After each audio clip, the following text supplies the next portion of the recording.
Hey, welcome to Life Skills 101. Today I'm going to give you a little introduction about myself and then kind of launch into career.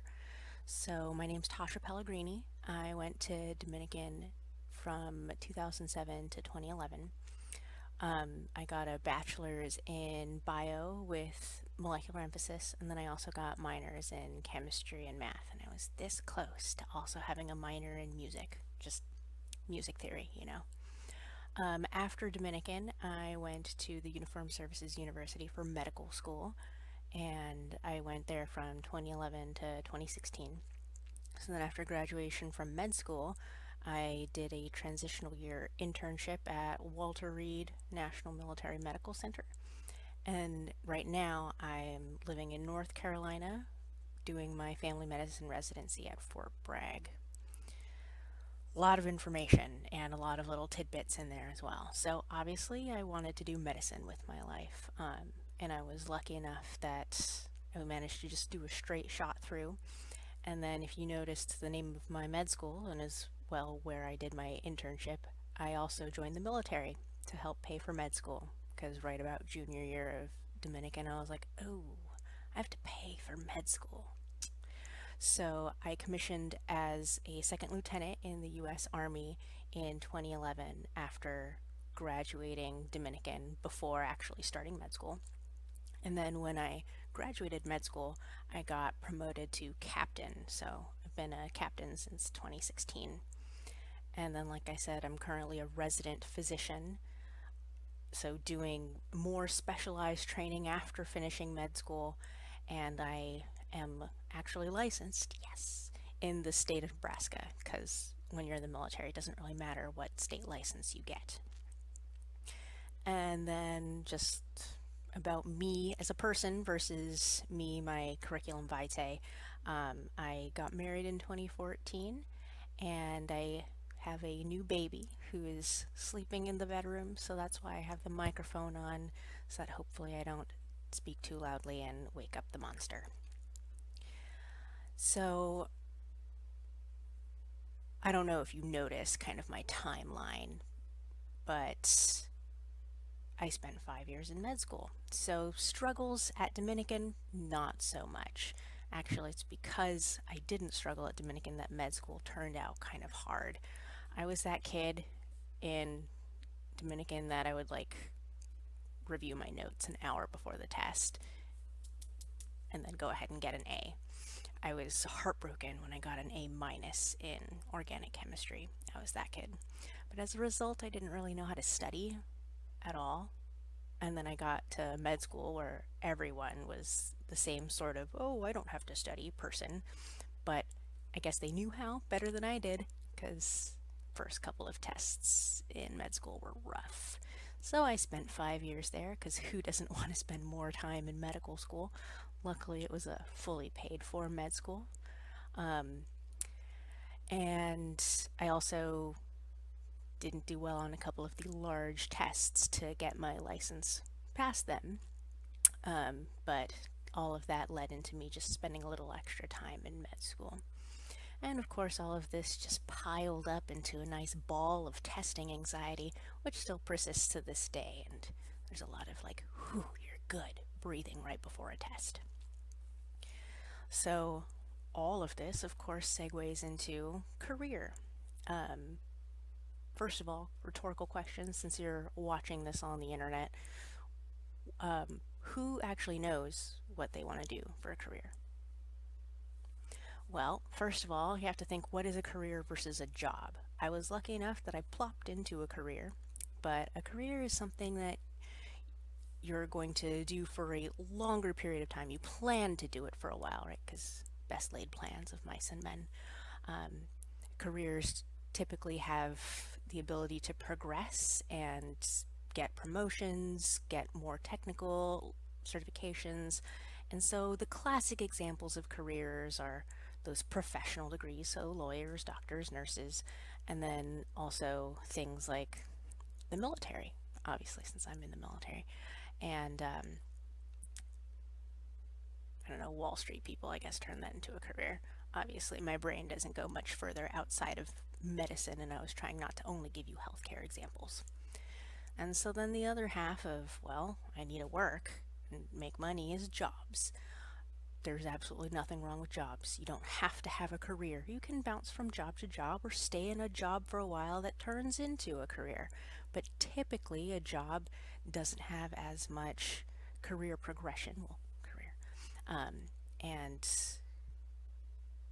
it's not something you necessarily plan to do for a long time or the rest of your life. Now, a job can turn into a career. And similarly, a career doesn't have to last the rest of your life. It can change. You can do multiple careers. I have colleagues who were photographers and then joined the military as an enlisted and then got out and decided, hey, let's be a doctor. Personally, that's a lot of time, in my opinion, to spend bouncing around and then going to school. But like I said, multiple careers are possible in a lifetime. You're young. You don't have to settle on something right now, and you don't have to be like, I'm going to spend the next 40 years of my life doing the same thing. So, how did I end up in my career? Well, medicine, being a lawyer, that sort of stuff are the professional careers, the ones that you have to do specific schooling for it. And so, in general, you kind of fall into them a little easier than a job that would turn into one because you have to seek out the education for it. So, I started out by seeking out a bachelor's degree in biology. I always knew I was going to do medicine, and so then it was just kind of checking boxes, take the MCAT, go to med school, yay, you're a doctor, do internship and residency, and I'll kind of get into that in either this lecture or in my health lecture. All of my stuff kind of blurs together because my career is health, is professionalism, is leadership. But I don't just have a medical career. I also have a military one, dual-hatted, as I often put it. So I joined the military to pay for med school. I wouldn't suggest that for everyone if you don't have like that little kernel of hua hua patriotism, serve my country. Like don't do it because then you'll just be miserable. But I did, weirdly enough. And so my second career that runs concurrent with my medical one is that I am an officer in the military. And so that means that I have to do a bunch of military things, go to courses so that I can make sure to continue to promote on time. I will eventually have to deploy, yay, somewhere hot and sandy and where people don't like us all that much. So how do you prepare for a career? Well, like I said, for the professional ones, a lot of the time it's just taking the appropriate courses and taking the appropriate classes and getting the degrees. So if you want to be a nurse, taking nursing courses, getting a bachelor's in nursing is really what's required nowadays. You can always become a limited practicing nurse, an LPN. That doesn't require a bachelor's, but so doing those degrees and certification courses. And then after that, once you're in your career, you have to keep on top of what you have to do to continue progressing, right? Because a career has the possibility of you being in it for a lifetime, and you can't just stay at your entry level of training. There's always more to do, more to learn, more certifications to get to prove that you are better than your coworker Joe Snuffy. And, Joe Snuffy doesn't have the certification, but I do, so you should promote me. That's the thing about careers, that you have to continue to improve yourself, try to improve yourself, and get those higher levels of certifications to get the higher levels of responsibility. So, sorry for you folks who aren't interested in medicine or the military, but that's where the majority of my knowledge lies. So I'm not going to speak out of my tush, I'm going to speak out of my knowledge. So for instance, to advance a medical career after doing med school and becoming a doctor, you then have to do even more training, and you start out with an internship. And so that's like, you're a baby doctor, congratulations, you graduated med school, now we're going to be on top of you, but you're still a doctor. And then after that first year of being a little baby and being under someone else's license, then you have to take a test during that time and apply for your license, but then you're able to be on your own if you had to. This is more common in the military where we do something called a GMO, so General Medical Officer, and be like, hey, the soldiers or the fleet or whatever needs a doctor that doesn't necessarily have to be a family medicine doc or a surgeon. And they send you out into the world still wet behind the ears. I have quite a few friends who've done that. And then, but if you don't go and out after internship, then you finish with a residency.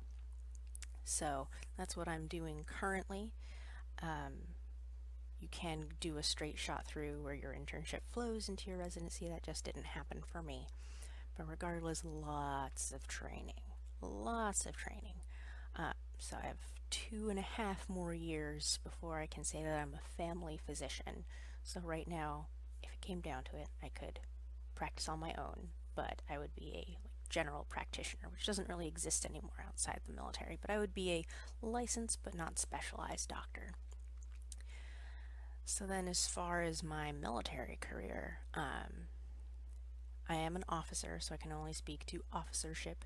If anyone has any questions about enlisting or doing something other than medicine in the military, then just ping me. I will find a way to attach my email, and then I can get you in touch with the appropriate resources if you're so inclined.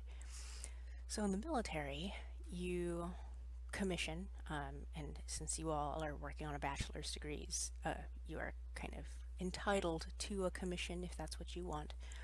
So you commission, and then it really is just checking boxes. Have you spent enough time in your current rank? Have you gone to your basic officer leadership course? Have you not killed anyone or smeared shit on your face? If you do all those things, congratulations, next rank up. And every rank you have to do more, be more professional, be more of an adult. But ultimately, like I said, I fell into these two careers. So more generically, what are my recommendations as, from my lofty standpoint of so many years graduated from Dominican, what are my recommendations for pursuing a career, for continuing and progressing through one? Well, I'm a planner, so I always like to have charts and tables and all of that silliness lined out in front of me. And if you're that sort of person, that's what I would really encourage. And I mean, honestly, I would encourage it for everyone anyway, but it'll be more of a chore for folks who don't like to plan things. So if you land into a career, and once again, I'm going to use medicine and the military. If you land into your career, see, okay, here's where I start. What do I want to eventually become? Do you want to become a surgeon if you're in medicine? Do you want to become a general if you're in the military? Do you want to become the CEO of some company if you're going into more the business world? So have that end goal in mind. Don't really attach like a true timeline to it, like, oh, by year 5 I'm going to do this, because that might just give you gastric distress and ulcers and like just calm down. But have a goal regardless. So I want to become a family practitioner. Okay, so where do I start? So then plan out like, okay, I need to complete my internship. I need to complete residency. In that time, I need to get my license and take step 3, which is a test. After I complete residency, what do I have to do? Oh, well, I have to get board certified. So that sort of thing. Look at what you need step by step, both in a short 5-year term and then longer, like make a 10-year plan. Look at what you need to get to your ultimate goal. My ultimate goal of, let's make one up. So let's say I want to become a general. Let's say I wanted to become surgeon general. Then I have to look at, okay, well, in the short term, I need to finish my medical training because that is part of my military requirements, actually, because that's what I signed up for. So that's short term. A little farther out, I want to make sure that I seek out a hardship tour. So seek out things that prove that you're looking for more responsibilities. So I would try to go to somewhere not all that great And then after that, request somewhere really awesome because I'm like, oh, poor me. I went somewhere that was terrible and cold. Please let me go to Italy. And so that's kind of the short term 5 year plan. And then look out 10 years. Okay, what courses do I have to go to? What rank will I be? I have to make sure that I have all of my paperwork in a row. I have to make sure that I go to captain's career course and intermediate leadership experience. I have to make sure that I deploy once. So you want to make sure that you look at what boxes you have to check in order to get to your ultimate goal. But don't just look at check boxes. And that's something I can't really stress enough. Because if you want to become CEO, your buddy might want to become CEO too. So, and you're both going to look at the check boxes. What's going to make you more impressive than the person next to you trying for the exact same ultimate lofty goal? So, once again, don't kill yourself, but kind of progressing through a career is a lot like trying to get to undergrad from high school or trying to get to one of the professional schools like law school or med school. You want to check boxes, but you also want to kind of pad your resume and look awesome. Ideally, pad your resume and do all those extra things that are kind of leaning towards what you want to be. So, if you want to be CEO of some like web design firm, then seek out opportunities to like create some like volunteer for an organization and make some freelance web design and put it in your portfolio. Um, so try and like volunteer and do extra things, help out other people, create workshops, teach, do those things to prove that, hey, I mean, I know we all check the boxes, but I got more than check boxes. And that's really my biggest recommendation for how to progress through a career. Obviously, I'm at the beginning of mine. And so all of this is just me planning and hoping and as much extra experience as I have from where you're sitting right now. But admittedly, I've been in school. Harder school, different school, professional medical school. But I've admittedly been in school since graduation from Dominican until a year and a half ago. So I guess we'll see, and I make sure to follow my own advice. But that's the best advice I can give you about careers. Once again, if you have any questions about getting into medicine, getting into the military, just go ahead and ping me in an email. That's how I best respond. And I will either answer your questions or try and get you in contact with someone who does. And that is my long, rambling, maybe not always in sequence lecture on career, as well as an intro to myself. Hopefully, next time will be a little more coherent.